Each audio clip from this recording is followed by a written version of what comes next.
नमस्कार, मैं हूं प्रीति और आप देख रहे हैं लोकतंत्र। आइए शुरुआत करते हैं हेडलाइंस के साथ।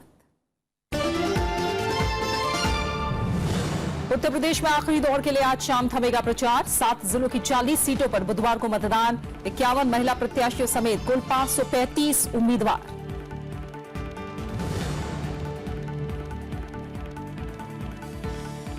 प्रचार के अंतिम दिन सभी दलों ने झोंकी ताकत। प्रधानमंत्री के वाराणसी के रोहनिया में रैली। हेलीकॉप्टर लैंडिंग की इजाजत नहीं मिलने से राहुल अखिलेश की साझा प्रेस कॉन्फ्रेंस रद्द। जौनपुर में अखिलेश की 7 जनसभाएं।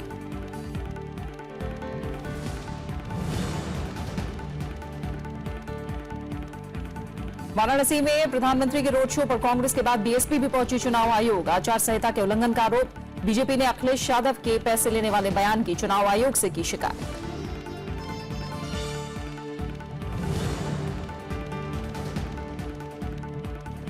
मणिपुर के आखिरी दौर के प्रचार का अंतिम दिन। बुधवार को 22 सीटों पर डाले जाएंगे वोट। मैदान में 98 उम्मीदवार।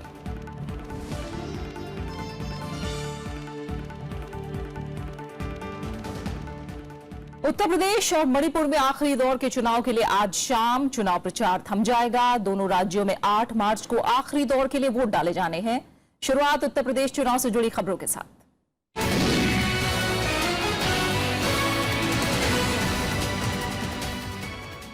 उत्तर प्रदेश के 7वें और आखिरी दौर के लिए चुनाव प्रचार आज शाम थम जाएगा। इस दौर में उत्तर प्रदेश के 7 जिलों की 40 सीटों पर 51 महिला प्रत्याशियों समेत कुल 535 उम्मीदवार अपनी किस्मत आजमा रहे हैं।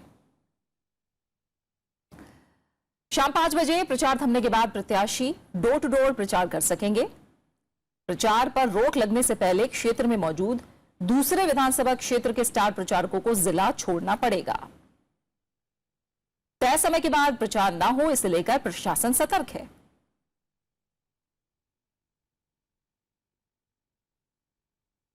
बुधवार को उत्तर प्रदेश में आखिरी चरण की जिन 40 सीटों पर मतदान होना है, उनमें जौनपुर, वाराणसी, गाजीपुर, मिर्जापुर, चंदौली, सोनभद्र और भदोही जिले की सीटें शामिल हैं। इसके साथ ही प्रदेश की 402 सीटों के लिए मतदान पूरा हो जाएगा, जबकि 9 मार्च को अंबेडकर नगर की अलापुर सीट पर वोटिंग के साथ ही प्रदेश की सभी 403 सीटों पर मतदान प्रक्रिया पूरी हो जाएगी। और उत्तर प्रदेश में प्रचार का आखिरी दिन होने की वजह से सभी दलों ने प्रचार में पूरी ताकत झोंक दी है। उत्तर प्रदेश में कांग्रेस, समाजवादी पार्टी, बीजेपी और बीएसपी समेत तमाम पार्टियों के दिग्गज नेता धुआंधार रैलियां कर रहे हैं। आज भी सभी पार्टियों के स्टार प्रचारक उत्तर प्रदेश में 7वें और आखिरी दौर के लिए कई इलाकों में रैलियों को संबोधित करेंगे। प्रधानमंत्री नरेंद्र मोदी बीते 2 दिनों से वाराणसी में डटे हुए हैं। वाराणसी प्रधानमंत्री का संसदीय क्षेत्र है, इसलिए प्रधानमंत्री बनारस के मामले में कोई कसर नहीं छोड़ना चाहते। आज प्रधानमंत्री नरेंद्र मोदी गढ़वा घाट आश्रम और रामनगर का दौरा करेंगे।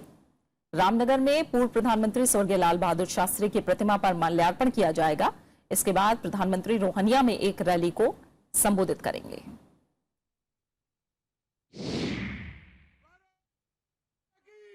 वहीं बीजेपी के राष्ट्रीय अध्यक्ष अमित शाह 7वें चरण के प्रचार के लिए आज 4 जनसभाएं करेंगे। उत्तर प्रदेश में सोनभद्र जिले के रॉबर्ट्सगंज, गाजीपुर के जहूराबाद, जौनपुर के मलहनी और भदोही में अमित शाह की आज रैली होगी।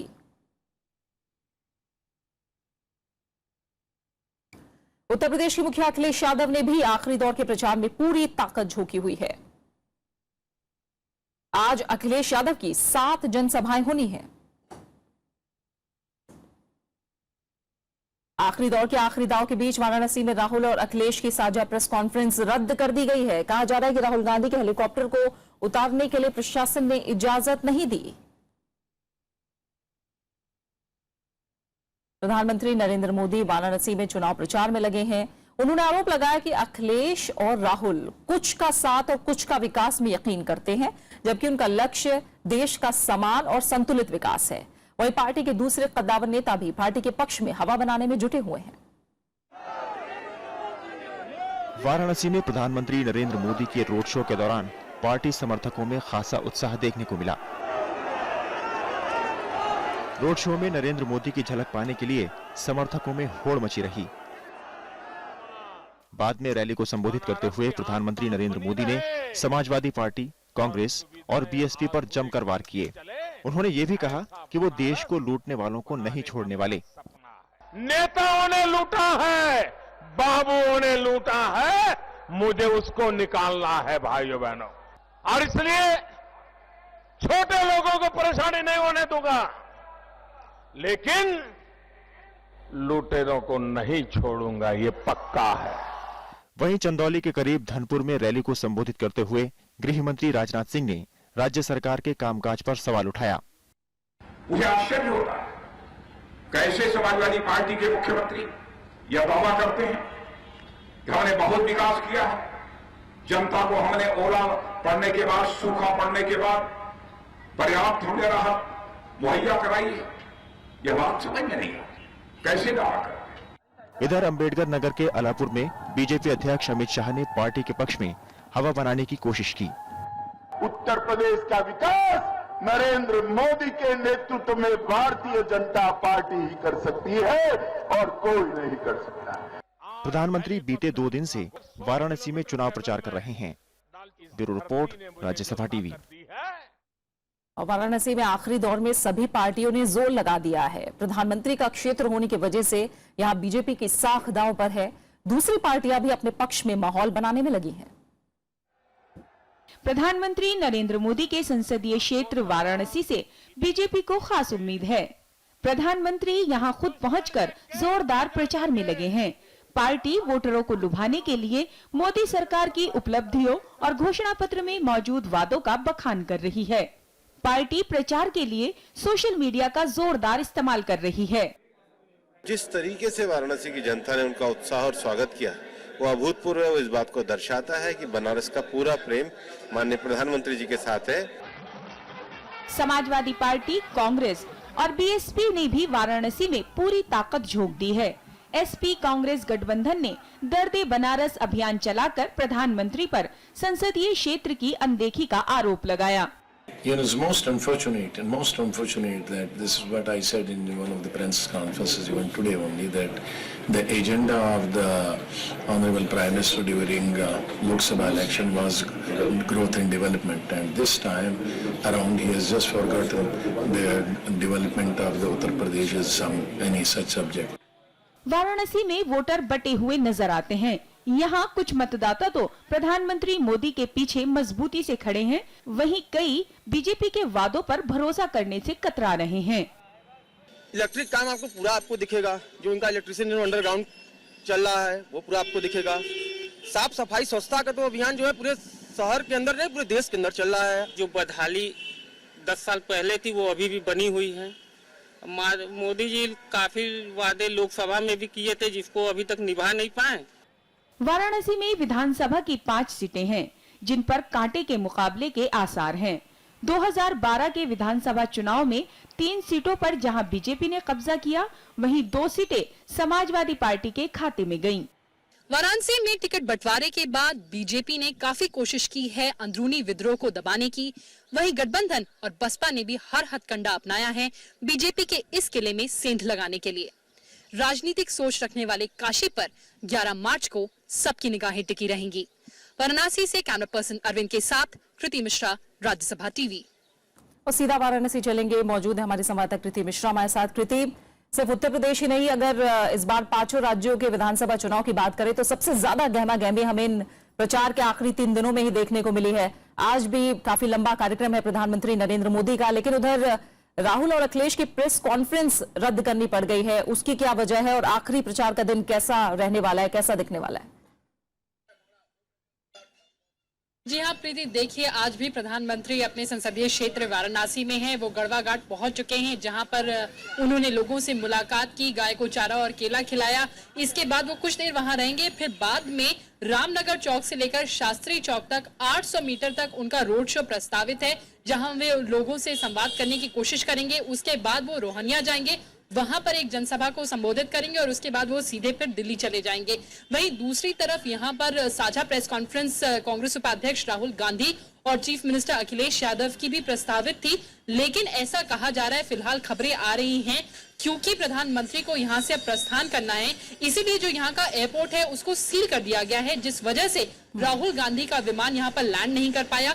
फिलहाल ये सारी सिर्फ खबरें हैं, इसकी पुष्टि नहीं हो पाई है, लेकिन अगर हम सारी पार्टी की बात करें तो सब आखिरी दौर में, जो आज आखिरी दिन है प्रचार का, दमखम दिखाने में जुटे हुए हैं और ज्यादा से ज्यादा वोटरों को लुभाने के लिए और अपने पक्ष में करने के लिए उनमें होड़ लगी हुई है। जी प्रीति। तो बिल्कुल वाराणसी की इन 5 सीटों पर हर कोई अपना दमखम दिखा रहा है। 2012 में बीजेपी के पास 3 सीटें, समाजवादी पार्टी के पास 2, लेकिन इस बार अपनी अपनी साख से जोड़ रहे हैं वाराणसी जिले की इन 5 सीटों को लोग। आखिरी दिन भी हमें प्रचार धुआंधार देखने को मिलेगा। बहुत बहुत शुक्रिया कृति इस तमाम जानकारी के लिए, हम तक पहुंचाने के लिए। और कांग्रेस और समाजवादी पार्टी भी पूरे दमखम के साथ आखिरी दौर के प्रचार में जुटी है। कांग्रेस उपाध्यक्ष राहुल गांधी ने जहां केंद्र पर किसानों की अनदेखी का आरोप लगाया, वहीं अखिलेश यादव ने केंद्र के 3 साल के कामकाज का ब्यौरा मांगा है। उत्तर प्रदेश के सोनभद्र में कांग्रेस उपाध्यक्ष राहुल गांधी को सुनने बड़ी तादाद में लोग पहुंचे। इस मौके पर उनके निशाने पर केंद्र सरकार रही। उन्होंने कहा कि प्रधानमंत्री नरेंद्र मोदी ने अमीर लोगों का कर्ज माफ किया, लेकिन किसानों का कर्ज माफ नहीं किया।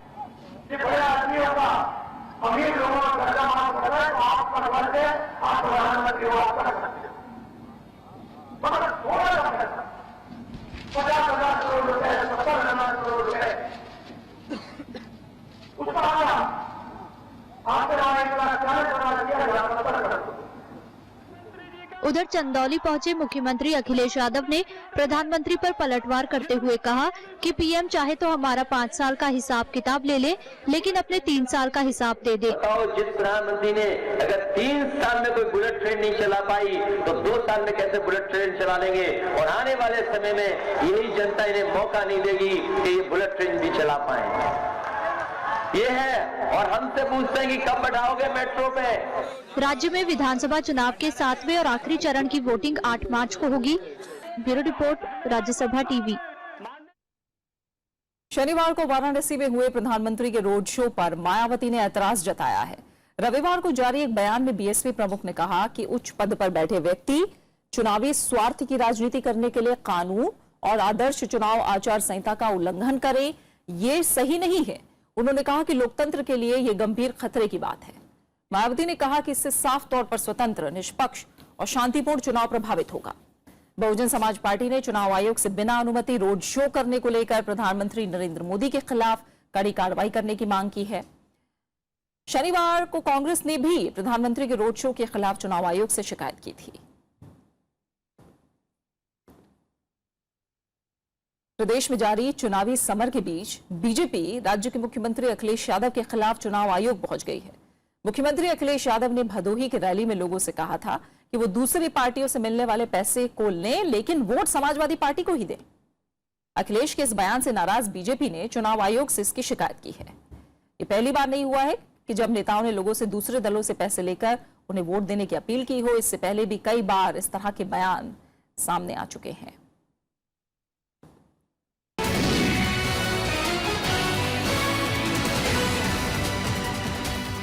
फिलहाल एक छोटे से ब्रेक के लिए रुक रहे हैं। ब्रेक के बाद जब लौटेंगे तो खास नजर डालेंगे मणिपुर पर।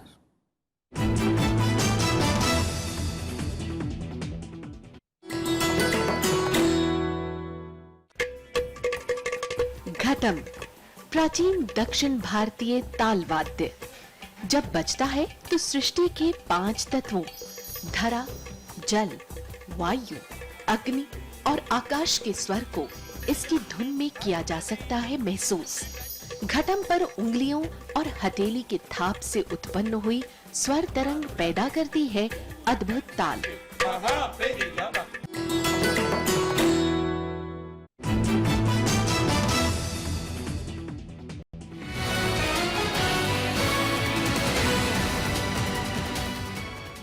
और अब बात करेंगे मणिपुर की, जहां दूसरे और अंतिम दौर के लिए भी आज शाम चुनाव प्रचार थम जाएगा। प्रचार का आखिरी दिन होने की वजह से सभी दलों ने पूरी ताकत लगा रखी है। कांग्रेस और बीजेपी समेत तमाम दलों के नेता प्रचार में जुटे हुए हैं। राज्य की 22 सीटों पर दूसरे और आखिरी चरण में बुधवार को वोट डाले जाएंगे। इस दौर में 98 उम्मीदवार चुनाव मैदान में हैं।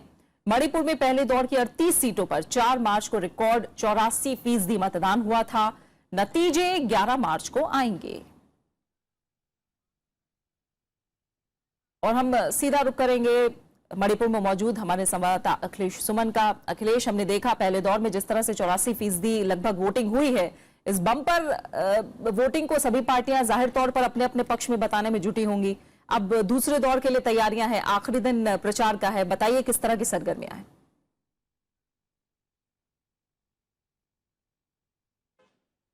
देखिए, अभी जो फाइनल आने वाला है उसमें 87% से भी ज्यादा होने वाली है, क्योंकि कुछ जगहों से पूरे रिकॉर्ड नहीं आए थे। तो आप समझ सकती हैं कि इधर जो मैदानी इलाका है और खास तौर पे जो पूरा जो ये इलाका समतल जिसे इम्फाल वैली कहते हैं, उस वैली में जबरदस्त वोटिंग हुई है। तो इसका असर हिली इलाके में भी होने की पूरी संभावना है, क्योंकि जो राजनीति है मणिपुर की, वह मणिपुर की राजनीति में अगर एक तरफ ज्यादा मतदान होगा तो दूसरी तरफ निश्चित तौर पे उससे प्रभाव पड़ेगा और उधर भी अच्छा मतदान होने की उम्मीद है। और जहां तक प्रचार की बात है तो प्रचार जबरदस्त है और मुख्यमंत्री इबोबी सिंह जो अपने इलाका है उनका थौबाल वहां पे बैठे हुए हैं और वहां जाकर वो कर रहे हैं। और इधर बीजेपी ने आज सुबह ही एक प्रेस ब्रीफिंग की। जो हेमंत बिस्वाल हैं, उनके जो नॉर्थ ईस्ट डेमोक्रेटिक अलायंस है, उस अलायंस के वो प्रतिनिधि हैं, बीजेपी के नेता हैं। उन्होंने कहा है कि अगर इस बार बीजेपी चुनाव में जीती तो उनका साफ साफ कहना है कि हम रिक्रूटमेंट प्रोसेस पर, जिसमें कि वो लोग लगातार आरोप लगा रहे थे कि रिक्रूटमेंट प्रोसेस में बहुत धांधली है, उसको ठीक करेंगे। उसके बाद फेक एनकाउंटर जो हुए हैं उसके खिलाफ जांच बिठाएंगे और जो कोई भी ब्लॉकेड होता है, ब्लॉकेड करने वालों पर सख्त कार्रवाई की जाएगी, उनको हर्जाना भरना पड़ेगा। तो ये 3 मुद्दे जबरदस्त तरीके से बीजेपी उठा रही है ताकि जो अभी जो पहाड़ी इलाका है, उस पहाड़ी इलाके में वो अपने पक्ष में ध्रुवीकरण को करा पाए। तो आप समझ सकती हैं प्रीति, इस तरह की तैयारियां, इस तरह के जो मुद्दे हैं वो मुद्दे काफी तेजी पकड़ चुके हैं। और दोनों कांग्रेस और बीजेपी, कांग्रेस जहां यह कह रही है कि हमने जो शांति स्थापित करने की जो कोशिशें की हैं और जो विकास के लिए जो नए जिले बनाए हैं उसके खिलाफ नगा आंदोलन है और इससे मणिपुर को घाटा है। तो ये जो मुद्दे हैं, इन्हीं मुद्दों पे ध्रुवीकरण होने की संभावना इस मणिपुर में भी हम कहें कि बिल्कुल आखिरी पल तक, आखिरी समय तक भी दावे और वादे कम नहीं किए जा रहे हैं। अपने पक्ष में माहौल बनाने की, लोगों को लुभाने की पूरी कोशिश की जा रही है। और देखना दिलचस्प है इस बार मणिपुर का रण भी। जिस तरह से आप बता रहे करीब 87% वोटिंग, दूसरे दौर पर भी जरूर निगाहें होंगी कि किस तरह का नया रिकॉर्ड मणिपुर बनाता है। फिलहाल बहुत बहुत शुक्रिया अखिलेश, आपका हमारे साथ जुड़ने के लिए, इस तमाम जानकारी को हम तक पहुंचाने के लिए। और आपको बता दें कि मणिपुर की थौबल विधानसभा सीट, इस पर सबकी निगाहें टिकी है। वीआईपी मानी जा रही सीट पर कांग्रेस की ओर से मुख्यमंत्री इबोबी सिंह और प्रजा पार्टी की इरोम शर्मिला के बीच मुकाबला है। वहीं सीट पर बीजेपी की ओर से बसंत सिंह चुनौती पेश कर रहे हैं। थौबल सीट पर 8 मार्च को मतदान होना है। थौबाल मणिपुर के विकसित जिलों में से एक है। यहाँ की सड़कें और बाजार राजधानी इम्फाल के मुकाबले बेहतर मानी जाती हैं। थौबाल के मतदाता इस बार भी मुख्यमंत्री ओकराम इबोबी सिंह की जीत की उम्मीद बांधे हैं। हालांकि प्रजा पार्टी की उम्मीदवार इरोम शर्मिला उन्हें कड़ी टक्कर दे रही हैं। A lot of development program had been done by Ibobi Singh, Minister of Manipur, Honorable.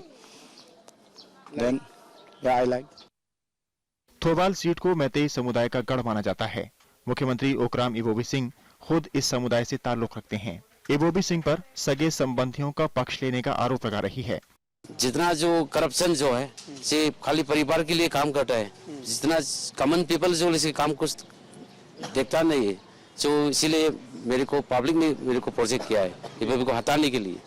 इस बीच आयरन लेडी के नाम से मशहूर इरोम शर्मिला के थौबल से खड़े होने के बाद इस सीट पर चुनाव दिलचस्प हो गए हैं। इरोम आफ्तपा और भ्रष्टाचार के मुद्दे पर मुख्यमंत्री को घेरने में कोई कसर नहीं छोड़ रही हैं। थौबाल विधानसभा क्षेत्र का चुनाव कांग्रेस और बीजेपी की सत्ता की ताकत और इरोम शर्मिला की सत्ता को चुनौती देने वाली आवाज के बीच हो रही है। अब देखना यह है कि 8 मार्च को मतदाता जब आएंगे तो वो किस आधार पर अपना मतदान करते हैं। वे सत्ता को चुनौती देने वाली आवाज के साथ होते हैं या सत्ता में रहने वाले किसी एक को चुनते हैं। राज्यसभा टेलीविजन के लिए कैमरा पर्सन प्रशांतों के साथ थौबाल से अखिलेश सुमन। राज्य में लागू armed forces special power act के खिलाफ अभियान में जुटी इरोम शर्मिला थौबाल सीट से ही चुनाव लड़ रही हैं। इरोम 16 साल तक अनशन पर रही। इसके बाद उन्होंने अपनी party people's resurgence and justice alliance बनाई। इरोम अब तक 1 दशक से सत्ता की कुर्सी पर काबिज राज्य के मुख्यमंत्री ओकराम इबोबी सिंह के खिलाफ चुनाव मैदान में है। उनसे बात की हमारे संवाददाता अखिलेश सुमन ने।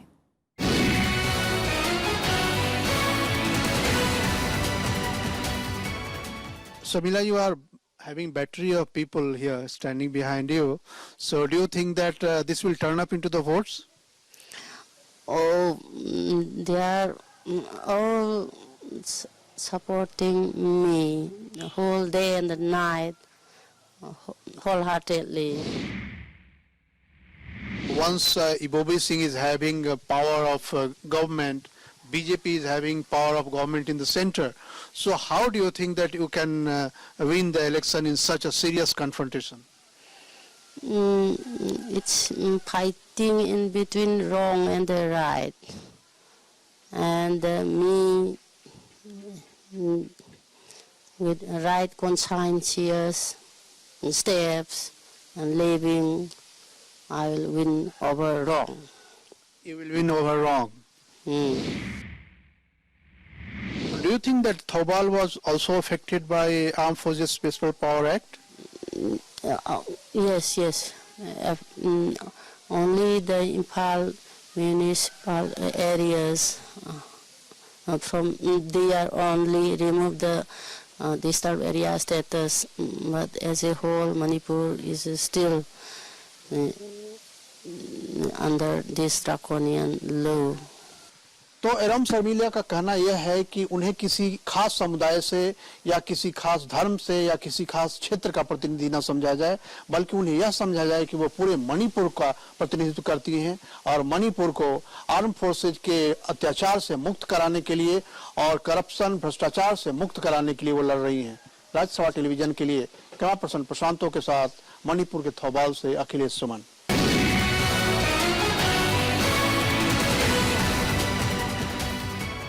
वहीं एनडीए सहयोगी लोक जनशक्ति पार्टी भी मणिपुर के चुनाव मैदान में बीजेपी से अलग चुनाव लड़ रही है।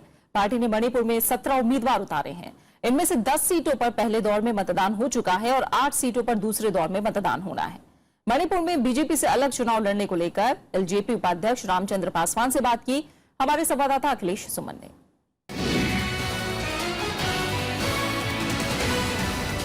आप एनडीए के घटक हैं और इसके बावजूद मणिपुर चुनाव में आपने अपने उम्मीदवार खड़े किए हैं, इसका क्या कारण है? नहीं, ये केंद्र में तो है, लोकसभा का चुनाव हुआ था तो उसमें हमारे पार्टी के साथ में अलायंस था, आज भी है, लेकिन ये स्टेट का चुनाव है और किसी भी स्टेट का चुनाव में हम अलायंस में नहीं रहे। बीजेपी के ही चुनाव चिन्ह पे चुनाव लड़ने के लिए तैयार थे आप?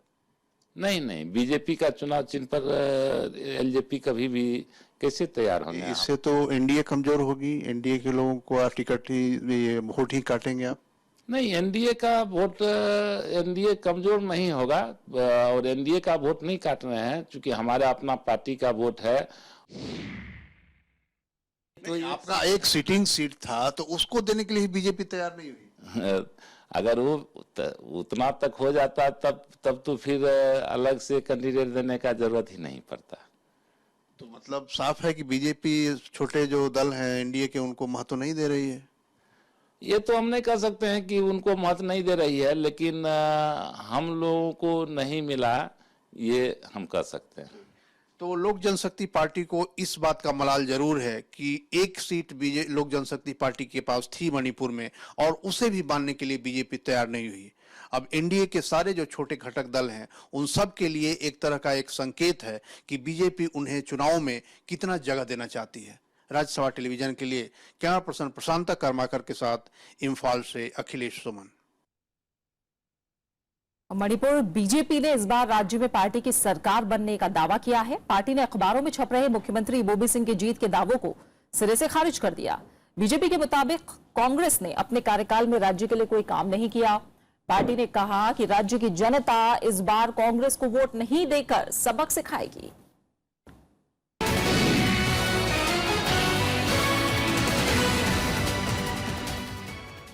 चुनाव आयोग ने 5 राज्यों के विधानसभा चुनाव के मतदान के बाद सर्वेक्षण पर रोक की अवधि बढ़ाकर 9 मार्च कर दी है। आयोग के मुताबिक उत्तर प्रदेश के अलापुर सीट से प्रत्याशी चंद्रशेखर और उत्तराखंड के कर्णप्रयाग सीट से प्रत्याशी कुलदीप सिंह कनवासी के निधन के कारण इन सीटों पर मतदान टाल दिया गया था। इन सीटों पर 9 मार्च को मतदान होना है। इसके मद्देनजर एग्जिट पोल को प्रकाशित और प्रसारित करने की मियाद अब बढ़ा दी गई है। और इसी के साथ फिलहाल हमारे खास बुलेटिन लोकतंत्र पर इतना ही। छोटा सा ब्रेक के बाद देखिए वर्डिक्ट 2017। नमस्कार।